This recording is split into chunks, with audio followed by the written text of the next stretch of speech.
मैं कुछ नहीं जानती। मैं तो जो मालिक की जो दो चार बात मैं कोशिश करती हूँ सुनाने की, और ध्यान से सुने, क्योंकि आत्मा परमात्मा की बातें, ये वैसी बात नहीं है गाने बजाने की। मेरा आवे गुण भरा है शरीर, गुरु जी कैसे तारोगे। मेरा आवे गुण भरा है शरीर, गुरु जी कैसे तारोगे। अरे घन का तारी मन का तार, तारे सदन कसाई। अरे घन का तारी मन का तार, तारे सदन कसाई।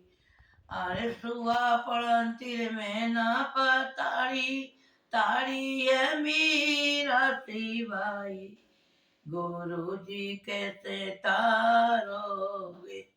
मेरा आवे गुण भरा है शरीर, गुरु जी कैसे तारोगे।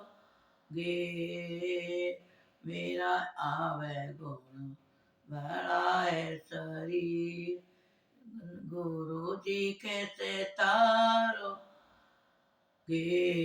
अरगन का तारी मन का तारी, और गजवाना तारे पहलाद उवार, और गजराज उवारे। और गज तारे पहलाद उवार, और गजराज उवारे।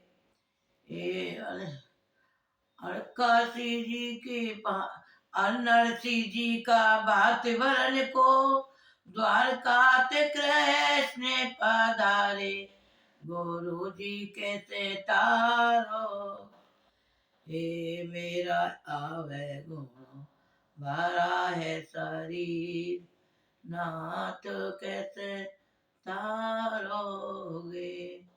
माफ करना, ये बहुत आत्मा भरी हुई, हमारा शरीर अवगुणों से भरा पड़ा है। हमारा इतना अवगुणों से शरीर भरा पड़ा है, माफ करना, हम बिल्कुल खाली नहीं है। जब संतों के सत्संग सुनते हैं, जब राज सिंह महाराज जी सत्संग करते हैं, जब हमें समझ में आती है, सांस सांस पे कर्म बनाते हैं हम, एक एक सांस पे कर्म बनाते हैं हम। हमें ये पता नहीं है कि ये कर्म हमको ही भोगने, हमें बनाते हैं और हमें यह का इसे भोगने। माफ करना, हमें ये पता नहीं है। बहुत प्यार से संत महात्मा कहते हैं कि हे आत्मा, तू परमात्मा की अंश है, तू अपने आप को खोज। अरे वो कैसे खोजी जाए? संतों के सत्संग में जाओ, वो हमारी आत्मा के बारे में चुनी चुनी बात बताते हैं। कैसी बताते हैं? हमें तो या भव सागर में या दलदल में हमें कोई पता नहीं है, हम क्या कर रहे हैं क्या नहीं कर रहे। माफ करना, एक सेठ होता है, बड़े प्यार से हमें दर्शन सिंह महाराज जी बताया करे इस बात है। एक संत होता है तो वो क्या करता है, ध्यान से सुनने की बात है। बुजुर्ग हो गया, वो एक बुजुर्ग हो गया, बहुत ज्यादा सेठ था, वो किसान था, वो किसान का काम किया करता था। तो वो जब बुजुर्ग हो गया तो सब तीर्थ स्थान पर जाए करे, घूमने के लिए जाया करे। तो कहने लगे कि भैया मेरा मन घूमने के लिए करता है, भैया मैं भी तीर्थ स्थान घूमने के लिए जाऊं। तारी जाओ। कहते कहते कहते कहते वो बहुत बुजुर्ग हो गया। एक जना कहने लगे भाई कोई आ गया, साल 2 साल को कोई जा रहे हैं घूमने के लिए, विदेश चल रहे हैं भाई चलो। वो चलने कहने लगा भाई मैं विदेश तो जा रहा हूँ, पर अपनी बहू ने कोई चीज दे के जाओ। वो जो सेठ था, वो जो किसान था, वो 3 थैला बनाए, 3 थैला बना बना करके, और 3 ही जगह गेहूं भरे तीनों थैलन में। तीनों थैलन में और 3 जगह भर के धरे। अब वो 3 थैला अलग अलग बना करके और झट कहने लगे, बेटा मैं तो जा रहा हूं परदेश को घूमने के लिए। अब मेरी ये पूंजी है, मेरी ये एक रहमत है, मेरी इन पूंजी को संभाल के रखना। तो 1 थैला भर के गेहूं का दिया बड़ी बहू को, 1 थैला भर के दिया छोटी बहू को, अब वो एक दिया बीच वाली को, तीनों को एक एक थैला दे दिया। जब तीनों को एक एक थैला दे दिया, कह लगे बेटा मैं अब जा रहा हूं, मेरी जो ये पूंजी है, मेरे ये जो थैला है, मुझे ये मिलने चाहिए। मुझे, मैं चाहे कभी भी आऊं, महीना में, 2 महीना में, साल में, 2 साल में, मुझे मेरी पूंजी वापस मेरी मुझे कर देगा। कहने लगे ठीक है पिताजी। तो क्या हुआ, वो चले गए। अब वो ऐसा चला गया बुजुर्ग, वो चला गया विदेश। अब वो आ गए 10-15 साल।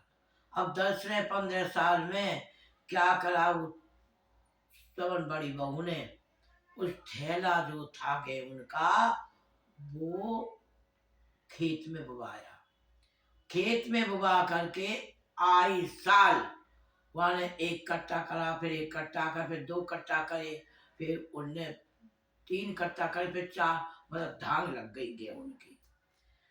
बीच वाली बहू ने तिजोरी में रख दिए 2 कट्टा गेहूं का, कि मेरा बुजुर्ग, मेरा बुढ़ा आएगा, इस पूंजी को मैं दूंगी।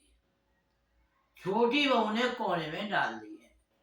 अब माफ करना, यही संत महात्मा हमें बताते हैं। अब जैसे कि संत हमें दीक्षा देते हैं, एक साथ सबको देते हैं, अलग अलग नहीं देते। वो ऐसे ही देते हैं कि मैं तुम्हें पूंजी देता हूं, अब इसे बढ़ाना तुम्हारा काम है। चाहे इसे भूल जाओ, चाहे इसे खो दो, चाहे इसे बढ़ा लो। तो माफ करना, इसी तरह से संत हमें एक साथ देते हैं। जैसे वो बुजुर्ग दे के गया अपनी बहू ने एक साथ तीनों थैलन को। अब जब आया 10-15 साल में, कहने लगा बेटा मेरी पूंजी, मेरी रहमतन को दो। अब वो रहमत जो होती है, वो जो गेहूं थे, वो बड़ी बहू ने धांग दिखा दिए, कहा पिताजी मैं तुम्हें दूं, मेरे से उन 1 थैलन का ये लगा हुआ है, धांग लग रही गेहूं की। बीच की बहू के पास गए, बेटा तू ला मेरे गेहूं को, मेरे गेहूं, मेरे वो पूंजी को दे जो मैं थैला में भर के दे गया। वो गई तिजोरी में, वो 15 साल में चून हो गया, एक भी गेहूं न रहा, सब घुल गए। और तीसरी बहू के पास गए, कोने में धर के, शिकर झर के, बिखर के, वो एक न रहा, वो सब शिकर के चले गए। माफ करना, संत महात्मा इसी तरह हमें समझाते हैं, हमें बराबर पूंजी देते हैं सब। कोई तो बढ़ा करके अपनी आत्मा परमात्मा के रास्ता ढूंढ लेता है, वो 2-2, 3-3 घंटा बैठता है, अपनी रहमतों को वो दुगना तिगना कर लेता है। वो दिन दुगनी रात सवाई अपने इकट्ठा होना सीखता है शरीर में, फिर वो चलना सीखता है, फिर वो ऊपर चढ़ना सीखता है, अपनी मंजिल पर पड़ जाता है,